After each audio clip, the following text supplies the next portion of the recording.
Quel droit pour l'intelligence artificielle? On est au cœur de nos sujets, c'est-à-dire une fois qu'on a vu les usages, ceux qui existent, comment le droit peut appréhender ces questions.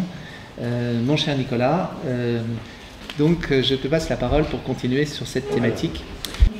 L'idée, c'est, sur la base de la présentation de Jean-Paul Muller, voir en quoi le droit est impacté, où est-ce que le droit doit se positionner par rapport à l'intelligence artificielle pendant donc moi aussi 25 minutes et sans rentrer dans les détails puisque c'est au contraire les autres intervenants tout au long de la journée qui vont rentrer dans les différents détails de ce sujet, et j'ai pas d'autre ambition pour l'instant que de faire un panorama des questions qui se posent et des problématiques qui doivent être traitées par le droit. Alors, la première question qui se pose, tout simplement, c'est est-ce qu'il faut un droit pour l'intelligence artificielle? Il y a des choses extrêmement triviales, qui ont été expliquées par Jean-Paul, il y a des choses extrêmement graves. Quels sont les points d'attention en quelque sorte? Le premier, c'est la nature de l'IA. La nature de l'IA, c'est ce qui vous a bien été expliqué tout à l'heure, ce n'est pas des calculs classiques, c'est ce qu'on appelle le machine learning, et vous avez un fonctionnement probabiliste. C'est-à-dire que les résultats, j'espère que je ne trahis pas ce que Jean-Paul a dit tout à l'heure, les résultats sont exacts, mais il y a inévitablement des biais, des risques d'erreur. C'est inévitable dans ces modèles. Donc à partir de ce moment-là, on va devoir réfléchir à l'acceptabilité de ces erreurs, réfléchir à la question de la responsabilité. Et on a donc d'abord un besoin du droit d'encadrer l'IA pour en permettre l'utilisation sans céder à la facilité de simplement l'interdire. Parce que la facilité, elle est là. Elle est de dire c'est dangereux, donc stop. Donc il faut trouver un juste milieu entre les deux. Ensuite, ça ne suffirait pas à faire quelque chose d'original. On a, même dans les choses les plus banales, on a tous des véhicules qui sont capables de dépasser la limitation de vitesse.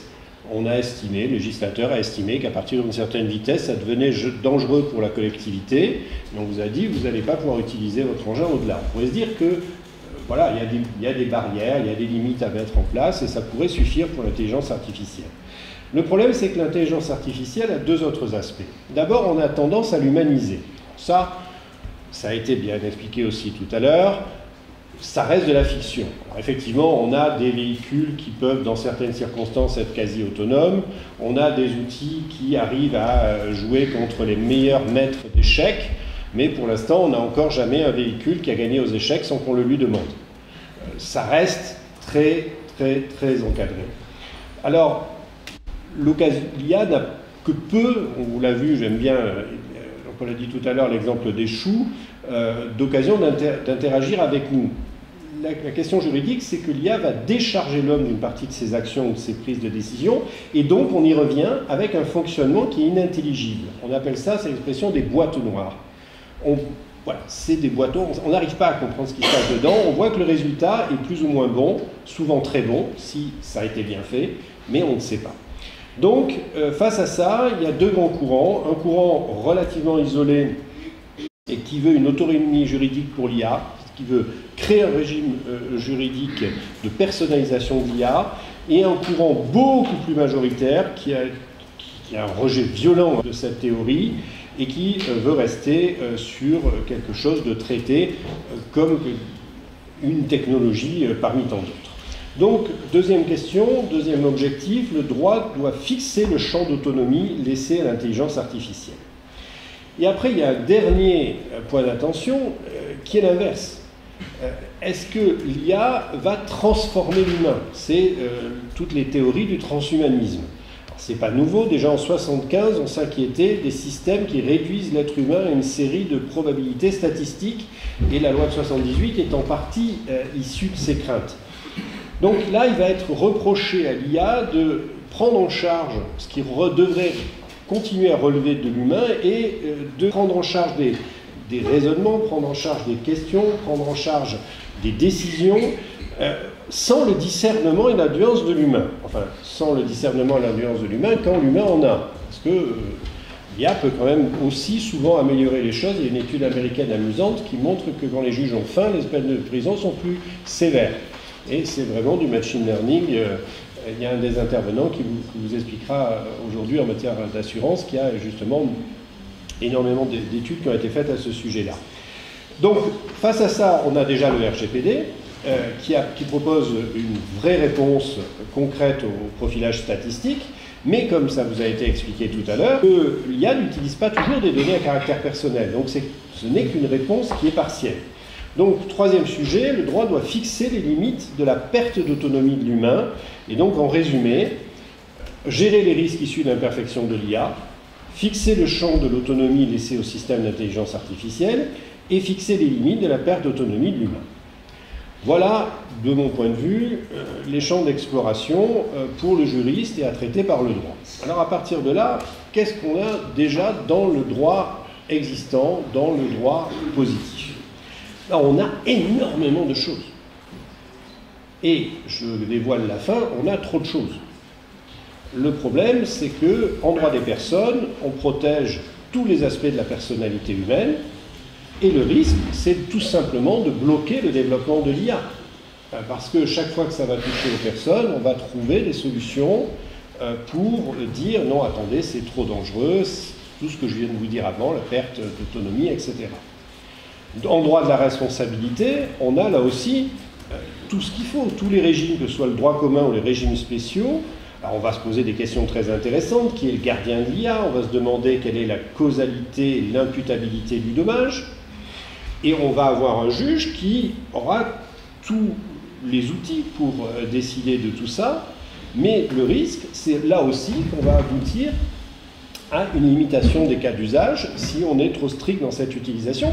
Et ça se répète avec les différentes technologies. C'est ce qu'on a connu quand Internet est arrivé, où il a fallu la loi sur la confiance dans l'économie numérique de 2004, et l'équivalent dans tous les pays du monde qui développaient cette technologie, pour répartir les rôles. Alors avec Internet, c'était l'hébergeur, l'éditeur, etc.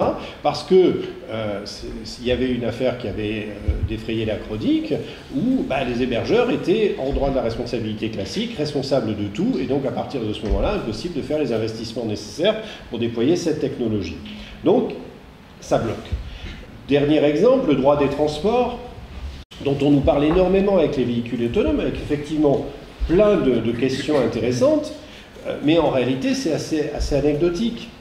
Plein de questions intéressantes aussi sur les données qui sont générées. Un véhicule en mouvement, ça génère énormément de données. Et il est intéressant de voir que quand ça pose problème, quand il y a néanmoins un accident avec l'utilisation de la conduite automatique, tels que les accidents qu'il y a eu avec des Tesla, deux choses. D'abord, on a toutes les données pour savoir ce qui s'est passé. Le véhicule conserve tout. Et en fait, on en revient à se poser une question qui n'a rien à voir avec le véhicule, c'est est-ce que l'humain qui était dans le véhicule aurait dû prendre la main au bon moment ou pas?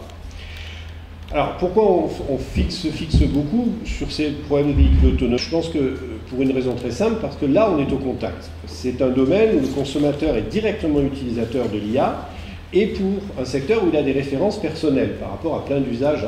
On est beaucoup moins conscient quand on mange une choucroute qu'elle a été réalisée par l'IA, et on ne se dit pas « oh là là, cette IA, ma choucroute est un peu aigre, cette IA est vraiment nulle ». Alors que si vous emplafonnez un cycliste avec votre véhicule auto, là vous allez tout de suite essayer de dire c'est la faute de l'IA, et le constructeur va dire non, c'est la faute. On a le même problème avec d'autres choses aussi graves, telles que l'accident du Rio-Paris, et tout le débat, toute la procédure qui a eu lieu, était de savoir est-ce que c'est la machine qui a fauté, ou est-ce que c'est les pilotes qui étaient nuls. Donc ça se duplique dans tous les domaines. En droit des contrats, on a un intervenant en fin de journée qui va nous parler des smart contracts. En droit de la concurrence, parce qu'à partir du moment où vous traitez des volumes de données phénoménaux, si vous avez les capacités de la traiter, vous devenez beaucoup plus fort que vos concurrents, et c'est une des parties traitées par le DMA, DSA qui viennent d'être votées. En droit de la propriété intellectuelle, ça a été évoqué tout à l'heure. Est-ce que ce qui est créé par une IA est une œuvre ou pas? Et on a depuis longtemps le rétrécissement du droit d'auteur en matière de photographie au fur et à mesure qu'on a l'amélioration des outils technologiques, et quand vous prenez une photo avec ses jouets, la plupart du temps c'est pas une œuvre parce que c'est l'appareil qui prend la photo et c'est pas vous. En droit des données caractère personnel, ça a été évoqué. Je vous renvoie au droit de l'intelligence artificielle, la deuxième édition qui est sortie la semaine dernière, d'Alexandra Bensamoun et Grégoire Loiseau, où il y a vraiment chacun des secteurs qui est très bien examiné. Donc, en synthèse, on a tout ce qu'il faut pour s'occuper de l'IA, mais on risque de tout bloquer parce que le droit est peut-être trop strict dans la matière. À partir de là, l'Europe a réagi, et l'Europe nous a proposé d'abord un règlement du Parlement européen et du Conseil établissant des règles harmonisées concernant l'intelligence artificielle. Alors, l'Europe donne des sous-titres ou des surnoms à ces textes, c'est la législation sur l'intelligence artificielle. C'est une vision européenne qui est basée sur l'éthique, il y aura une intervenante sur l'éthique, donc je ne vais pas trop rentrer dans les détails, et l'objectif c'est favoriser l'innovation en respectant les droits fondamentaux. Donc, qu'est-ce qu'on dit? On dit que tous ceux qui apportent de l'IA aux Européens sont concernés. Les fournisseurs qui développent une IA, qu'ils soient dans l'Union ou dans un pays tiers, à partir du moment où ils visent le marché européen. Et pour tout type d'IA. Les utilisateurs, ceux qui sont dans l'Union et qui utilisent ces systèmes, et aussi, c'est la même logique que pour le RGPD, mais c'est la même logique pour tous ces textes que l'Europe promeut en matière d'innovation liée à l'usage de la donnée, y compris si vous êtes dans un pays tiers, pas pour vous dire ce que vous devez faire chez vous, mais si les résultats qui sont générés par vos systèmes sont utilisés dans l'Union. Et puis, c'est une approche par les risques, avec 4 niveaux de risque. Le risque inacceptable, là, c'est l'interdiction. C'est contraire aux valeurs de l'UE. C'est une menace pour la sécurité et les moyens de subsistance. Et dans les exemples qu'on nous donne, les IA qui sont destinées à manipuler le comportement humain et une position très forte de l'Europe sur la notation sociale, le fameux crédit social. Il y en a un bon nombre dans la salle qui, par ma faute, ont regardé le documentaire « Ma femme a du crédit » sur la chaîne parlementaire, que je conseille à ceux qui ne l'ont pas vu, sur comment fonctionne le crédit social en Chine, et qui est absolument édifiant et qui est contraire aux valeurs européennes. Le risque élevé, là, ça va être de la normalisation. Il va y avoir des normes et il faudra les respecter. Donc, ce sera un travail d'audit, de réduction des écarts, etc. Le risque limité, ça sera de la transparence. Ce que veut l'Europe dans ces cas-là, c'est qu'on sache que de la même manière qu'avec le RGPD, on doit savoir que vos données font l'objet d'un traitement. Là, on doit savoir qu'on est en discussion avec une IA. Alors, est-ce qu'il faudra aller jusqu'à mettre sur les boîtes de conserve que la choucroute a été fabriquée grâce à une IA? Je ne le pense pas, mais au minimum dans une intervention, lorsqu'il y aura une interaction directe avec les personnes humaines, telles que les chatbots. Et puis, on retombe sur le droit souple pour le risque minimal. Là, on va inciter à adhérer à un code de conduite, c'est les jeux vidéo, les filtres anti-spam. À partir de là, ce risque est déterminé sur 2 critères cumulatifs, le secteur d'utilisation et les finalités poursuivies. Donc, c'est de la compliance, c'est une démarche de mise en conformité, avec énormément de choses à étudier, assez logiques, et là, il y a tout un apprentissage de différents secteurs professionnels à ces méthodologies pour apprendre à faire de la comptabilité, à faire de la mise en conformité en matière d'intelligence artificielle, mais c'est toujours la même logique, documenter, conserver les données, informer quand on a un problème, etc., etc. Ce qu'a créé l'Europe, ce n'est pas un droit spécifique à l'IA, c'est un droit commun de l'IA, un cadre horizontal pour toutes les formes d'utilisation, et avec toujours la même méthode, on charge une autorité nationale de ce sujet. En France, le Conseil d'État a proposé que ce soit la CNIL qui soit chargée de ça, avec des sanctions à la hauteur de l'enjeu. C'est souvent des promoteurs de solutions qui ont un niveau international, donc il faut des sanctions qui puissent les atteindre. Donc c'est des niveaux stratosphériques, mais évidemment qui sont toujours adaptés à la fois concrètement à la personne à qui on a affaire et à sa coopération, à sa nature, c'est de la comptabilité, avec des objectifs qui sont très élevés, à mon avis quasi inatteignables, c'est plus un objectif idéal, c'est d'avoir une IA digne de confiance, toujours sous l'action humaine et le contrôle humain, ce qui est assez antinomique avec la nature même de l'IA. Donc ça, il y a réellement un problème de mise en œuvre. Robustesse technique et sécurité, respect de la vie privée et gouvernance des données, transparence, respect des principes fondamentaux, objectifs favorables pour la société et dans un cadre de responsabilité. Et ça, c'est complété par une directive dont je vais vous parler après. Donc, attention, c'est un droit commun, mais c'est un droit commun qui ne se substitue à rien. Les autres textes sur la protection des consommateurs, sur la protection des données à caractère personnel, etc., continuent à s'appliquer. Et la démarche, c'est la démarche qu'on retrouve dans tous ces textes. On a un corpus de valeurs fondamentales dans les chartes européennes. On a des juridictions pour mettre en œuvre ces valeurs fondamentales.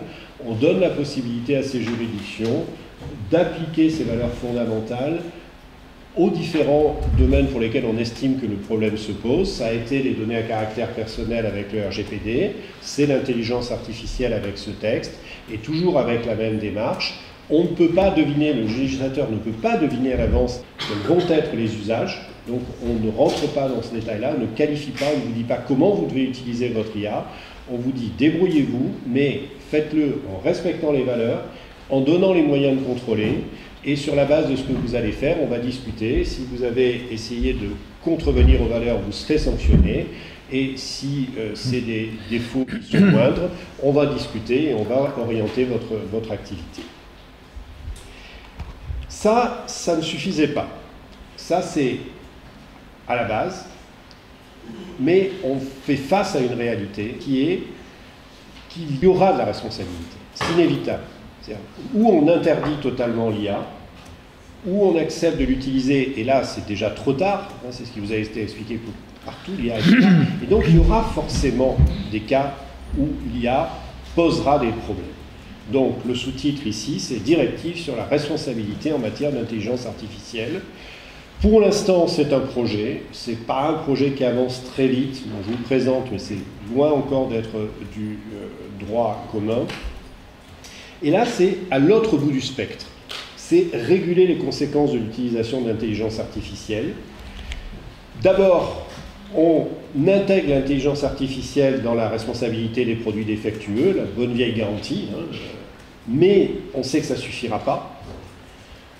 Pourquoi est-ce que ça ne suffira pas? Parce que si on applique le droit commun de la responsabilité, faute, dommage et lien de causalité, dans ce secteur-là, c'est épouvantablement difficile de renseigner, de qualifier le lien de causalité. Parce que c'est difficile d'expliquer comment c'est fait de la chose quand vous n'êtes pas capable d'expliquer comment ça fonctionne. Tout ce qu'on vous a dit, c'est que c'est des boîtes noires, c'est des choses dont on voit les résultats, dont on sait plus ou moins comment ça se met en œuvre, mais on n'est pas capable de faire du rétro-engineering sur la totalité du fonctionnement. Et surtout aussi, la responsabilité des produits défectueux ne protège pas en matière de droits fondamentaux. Donc ça ne suffisait pas, et il y a cette directive qui est proposée en plus, pour que ça fonctionne, même lorsqu'il est difficile de qualifier une faute ou un dysfonctionnement, et surtout lorsque ça atteint les droits fondamentaux. Donc qu'est-ce qu'on fait? On inverse la charge de la preuve, et on met une présomption, là, une présomption qui peut être combattue, bien entendu, hein, ce n'est pas une présomption irréfragable, de dire que si on a un préjudice et qu'on voit un dysfonctionnement, ben, c'est probablement que les deux sont liés, et ça va être au promoteur de l'IA d'expliquer que les deux ne sont pas liés et pas l'inverse. Donc la victime n'aura pas à expliquer en détail comment le préjudice lui a été causé, juste montrer qu'il y a eu une faute, qu'il y a quelque chose qui a dysfonctionné, et que donc c'est probablement pour ça que son préjudice existe. Mais ça ne suffit toujours pas, et la directive vient rajouter encore une couche en facilitant l'accès à la preuve, en donnant le droit au juge de s'affranchir de tous les blocages qui permettront d'administrer la preuve en matière de faute, d'intelligence artificielle, protection des données, secret des affaires, etc. Donc, pour terminer, quelle dimension juridique pour l'intelligence artificielle? D'abord, ce que c'est faire le droit, limiter, structurer, encadrer. par exemple, les véhicules autonomes, on sait les faire fonctionner. Vous avez une navette qui de temps en temps fonctionne entre The Camp et la gare ici, sauf qu'elle a un chauffeur qui regarde le volant. Et en réalité, les véhicules vraiment autonomes, c'est ce qui vous a été montré tout à l'heure, c'est dans des environnements extrêmement limités, contraints comme une mine, le périmètre d'une mine, où on ne fait pas n'importe quoi, où il n'y a pas quelqu'un qui traverse à vélo. Ça va peut-être être des voies rapides, dont on sait très bien qu'elles sont aménagées, qu'il y a plusieurs voies, qu'il y a des entrées, qu'il y a des sorties, qu'il y a des grillages, qu'il ne peut pas y avoir de traversée inopinée, etc. Mais dans un cadre non contraint, le droit pour l'instant ne sait pas mettre en place tout ça. La dimension juridique, c'est de dire qu'il restera toujours un risque, et donc il faut gérer ce risque, dire son niveau d'acceptabilité, pour qu'on puisse à la fois bénéficier des opportunités des services de l'IA, mais en sachant traiter ça. Et gestion du risque, fondée sur tout ça, pour permettre de conserver la protection des valeurs communes, tout en bénéficiant des progrès apportés à l'IA. Donc quel droit pour l'intelligence artificielle? Un droit pour rendre possible la plus grande utilisation de l'intelligence artificielle, mais dans le respect des principes fondamentaux. Et c'est ce qui va être développé tout le reste de la journée. Je vous remercie de votre attention.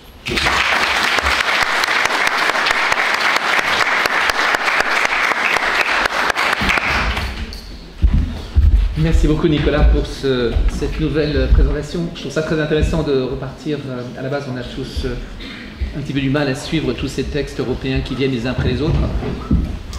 Personnellement, j'étais converti à l'Europe par le RGPD. Je me suis dit, vraiment, l'Europe arrive à faire quelque chose que chacun des États n'aurait pas réussi à faire. On voit que sur cette lancée, l'Europe a continué à faire des textes assez incroyables comme le DSA, le Digital Service Act, le DMA, le Digital Market Act, qui en sont en fait des espèces de machines de guerre contre les énormes entreprises du net, où vraiment il y a une volonté de réguler que je trouve ambitieuse et certainement intéressante. L'Europe s'est saisie, Nicolas l'a résumé, donc d'un règlement sur l'intelligence artificielle, d'une proposition sur la responsabilité. Merci à Nicolas de nous avoir donné ce tableau complet sur, voilà, depuis la question, faut-il réguler, si oui, comment et quels sont les risques à éviter, quels sont les textes qui vont nous gouverner, quel est l'esprit. Je pense que cette synthèse est tout à fait intéressante et remarquable. Merci, un grand merci à nos deux premiers intervenants pour cette introduction à la journée que je trouve extrêmement riche.